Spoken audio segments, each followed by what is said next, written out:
Pakistan never requested. Fact of the matter is that on the night of 6th and 7th May, once those ghastly and cowardly attacks were made, the Indians requested. I can confirm you very clearly, we don't have any pilot in custody.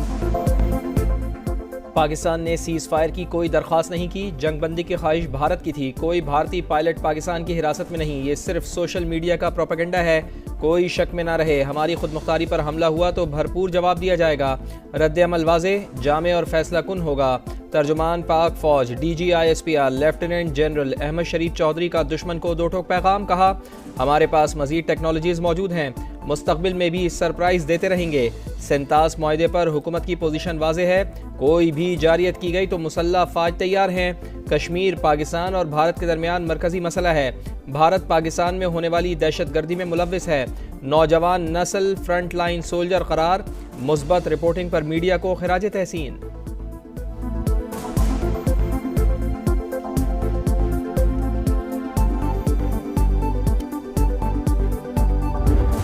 انصاف اور انتقام کا وعدہ کیا تھا. پاکستان کی مسلح افواج نے یہ وعدہ پورا کیا. بھارت کے 26 اہم فوجی اہداف کو نشانہ بنایا گیا. پاکستان کا رد عمل نہایت درست، متوازن اور محدود نوعیت کا رہا. انشور کیا گیا کہ عام شہری متاثر نہ ہوں. آپریشن بنیانم مرسوس، ازلی دشمن بھارت کا غرور پاش پاش. پاک فوج نے 26 بھارتی اہداف کو کامیابی سے نشانہ بنایا. سورت گڑھ، سرسا، آدم پور، ادھم پور، برنالہ، سری نگر، جموں، بھٹنڈا، اونتی پورا، امبالہ اور پٹھان کوٹ میں ٹارگیٹڈ کارروائی. 2 مقامات پر بھارت کے S-400 بیٹری سسٹم تباہ. فیڈ سپلائی ڈیپو اڑی اور پونچھ ریڈار سسٹم بھی نیست و نابود. بھارت کو منہ توڑ جواب دینے کے لیے فتح 1 اور 2 گائیڈڈ میزائل کا استعمال. بیاس اور نگروٹا میں براہموس میزائلوں کے ڈیپو پر بھی کامیاب حملے. DGISPR لیفٹیننٹ جنرل احمد شریف چودھری کی پریس کانفرنس. کہا کنٹرول لائن پر ان فوجی تنصیبات کو ٹارگٹ کیا جو آزاد کشمیر میں معصوم شہریوں پر حملے کے لیے استعمال ہو رہی تھی.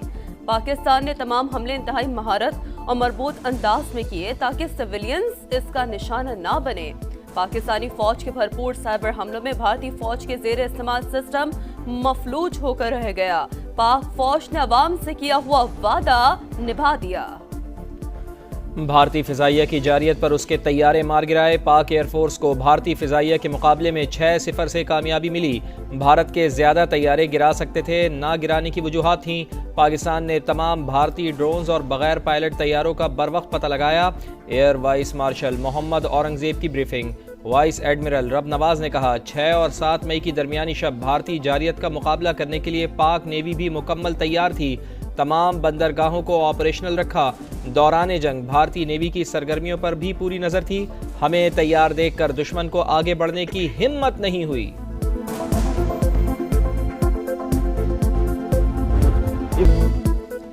بھارتی ایئر مارشل کا رافیل طیارہ تباہ ہونے کا ڈھکا چھپا اعتراف. ایک بھارتی نے کہا تصدیق کر دوں تو کسی اور کا فائدہ ہو سکتا ہے. نقصانات جنگ کا حصہ ہیں، تفصیل نہیں بتا سکتے. نیوز بریفنگ کے دوران انڈین فوج کے سینئر افسروں کی آئیں بائیں شائیں. پاکستان کے طیاروں سے متعلق بھی کچھ نہ بتا سکے. جنگ بندی کے بعد پاک بھارت DGMOs کا رابطہ آج ہوگا. رابطے کے بعد مذاکرات کے لیے غیر جانبدار مقام کا تعین ہوگا. نائب وزیر اعظم اسحاق ڈار کی پروگرام میرے سوال میں گفتگو. کہا ہمارے درمیان بنیادی سہولت کار امریکہ ہے. سنتاس معاہدے پر ہماری پوزیشن واضح ہے. بھارتی بالادستی اور پاکستان کو غیر متعلقہ کہنے کا مفروضہ ہمیشہ کے لیے ختم کر دیا. شرمناک شکست کے بعد بھارت کی ایک اور ہار. مسئلہ کشمیر عالمی سطح پر مرکز نگاہ. جنگ بندی کے بعد صدر ٹرمپ کا دیرینہ تنازع حل کرنے کے لیے کردار ادا کرنے کی خواہش کا اظہار. کہا پاکستان اور بھارت کے ساتھ مل کر کام کروں گا، دیکھوں گا کیا مسئلے کا کوئی حل نکل سکتا ہے. امریکی صدر دونوں ممالک کے ساتھ تجارت بڑھانے کی بھی خواہش مند.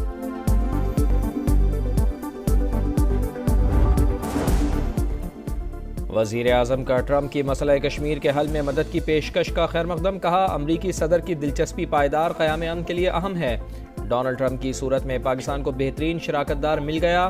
اشروں سے پاکستان اور امریکہ قریبی شراکت دار ہیں. ترجمان دفتر خارجہ کا کہنا ہے کہ مسئلہ کشمیر کا کوئی بھی حل سلامتی کونسل کی قراردادوں اور کشمیری عوام کی امنگوں کے مطابق ہونا چاہیے۔ کوششوں میں امریکہ اور عالمی برادری کے ساتھ شامل ہونے کے لیے پرعزم ہیں۔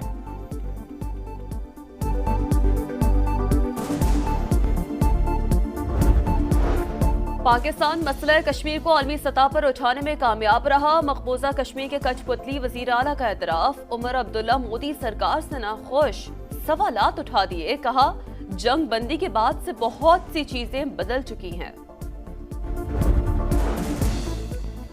پتہ چل گیا اسرائیل اور بھارت ایک ہیں، افواج پاکستان کو مبارکباد۔ وطن عزیز کے لیے قوم متحد ہے، مولانا فضل الرحمان کا شہدائے غزہ اور دفاع وطن کانفرنس سے خطاب۔ کہا مودی نے اپنی ناکامی چھپانے کے لیے ڈرامہ رچایا، دنیا نے تماشا دیکھ لیا۔ تباہی کے بعد مودی سرکار کی چیخیں واشنگٹن تک پہنچ گئی۔ مذاکرات سے انکاری دشمن دوبارہ میز پر آ گیا۔ وفاقی وزیر احسن اقبال کا ناروال میں ریلی سے خطاب۔ شاہینوں نے دنیا کو بتا دیا پاکستان کا دفاع ناقابل تسخیر ہے۔ وزیر اعلیٰ پنجاب مریم نواز کا یوم تشکر پر پیغام۔ کہا پاکستان کی قیادت مخلص، قوم متحد اور افواج ناقابل شکست ہے۔ ایسا پاکستان بنائیں گے جسے کوئی دشمن میلی آنکھ سے نہ دیکھ سکے۔ بھارت کو دھول چٹانے پر وفاقی وزیر عبدالعلیم خان کا مسلح افواج کو خراج تحسین۔ کہا پاک فوج نے دشمن کا غرور خاک میں ملا کر قوم کا سر فخر سے بلند کر دیا۔ بھارتی جارحیت پر منہ توڑ جواب، پاکستان کی عالمی سطح پر پذیرائی۔ برطانوی نشریاتی ادارے کے مطابق انڈیا کی حکمت عملی ناکام ہو گئی، پاکستان کو فوجی محاذ پر برتری رہی۔ مودی سرکار نے اربوں ڈالرز خرچ کیے، پھر بھی اسے فائدہ نہیں ہوا۔ برطانوی اخبار دی ٹیلی گراف نے پاک فضائیہ کو علاقے کی حکمران قرار دیا۔ کہا رفائل جیسے طیاروں کی تباہی بھارت کی ذلت آمیز شکست ہے۔ الجزیرہ سمیت خلیجی میڈیا نے بھی پاکستان کی تعریفوں کے پل باندھ دیے۔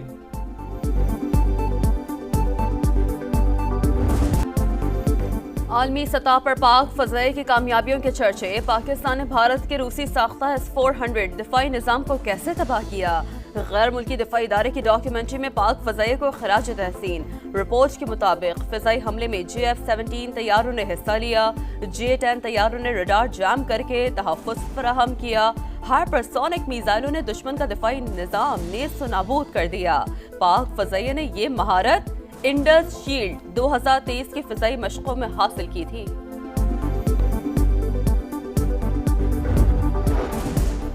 پاکستان کی عظیم فتح پر بھارت میں صف ماتم بدترین شکست کیوں ہوئی؟ بھارتی وزیر اعظم پر سوالات کی بوچھاڑ، جواب طلبی۔ اپوزیشن لیڈر راہل گاندھی کا نریندر مودی کو خط، پارلیمنٹ کا خصوصی اجلاس بلانے کا مطالبہ، جنگ بندی کی تفصیلات سے آگاہ کرنے پر زور۔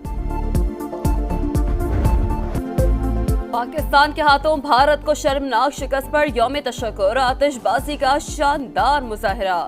آپریشن بنیانم مرصوص کی کامیابی پر عوام کا پاک فوج سے اظہار یکجہتی۔ فضا میں اللہ اکبر کی صدائیں۔ اسلام آباد، کراچی، لاہور، کوئٹہ، پشاور سمیت شہر شہر ریلیاں، سبز ہلالی پرچموں کی بہار۔ آزاد کشمیر میں فوجی جوانوں پر پھولوں کی پتیاں نچھاور۔ سکھر، ڈی آئی خان اور ننکانہ صاحب میں مسیحی برادری کا اظہار یکجہتی۔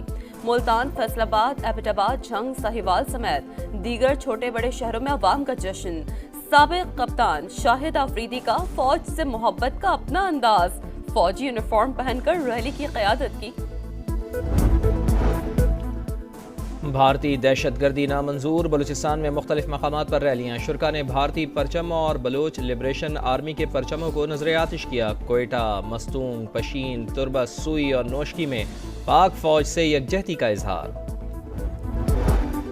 پشاور میں مکنی مویشی منڈی میں پولیس موبائل کے قریب دھماکہ، ASI سمیت 2 پولیس اہلکار شہید، 5 زخمی، اسپتال منتقل۔ پولیس کے مطابق اہلکاروں نے مشکوک شخص کو روکا تو اس نے خود کو دھماکے سے اڑا لیا۔ شہید اہلکاروں کی نماز جنازہ پولیس لائن میں ادا۔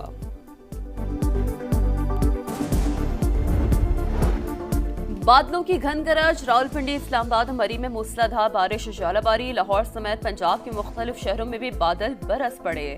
بھمبر، آزاد کشمیر میں بھی تیز ہواؤں کے ساتھ بارش۔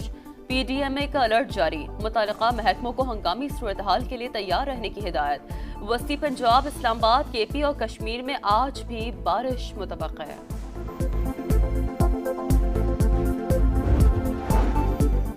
پنجاب بھر کے تعلیمی ادارے آج معمول کے مطابق کھلیں گے۔ انٹرمیڈیٹ، او لیولز اور اے لیولز کے امتحانات آج سے شیڈیول کے مطابق ہوں گے، نوٹیفیکیشن جاری۔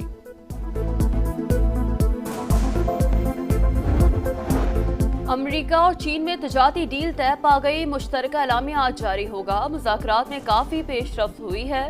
امریکی وزیر خارجہ کا رد عمل، امریکہ کے ساتھ تجارتی جنگ نہیں چاہتے، دونوں ملکوں کے معاہدے کا فائدہ پوری دنیا کو ہوگا، چینی نائب وزیر اعظم کی گفتگو۔ ایران اور امریکہ کے درمیان تکنیکی پہلوؤں پر کام جاری رکھنے کا معاہدہ طے، مسقط میں بالواسطہ مذاکرات کا چوتھا دور بھی ختم، دونوں ملکوں کا بات چیت جاری رکھنے پر اتفاق۔ امریکہ کے ساتھ پہلے سے زیادہ سنجیدگی سے بات ہوئی، ایرانی وزیر خارجہ کی گفتگو۔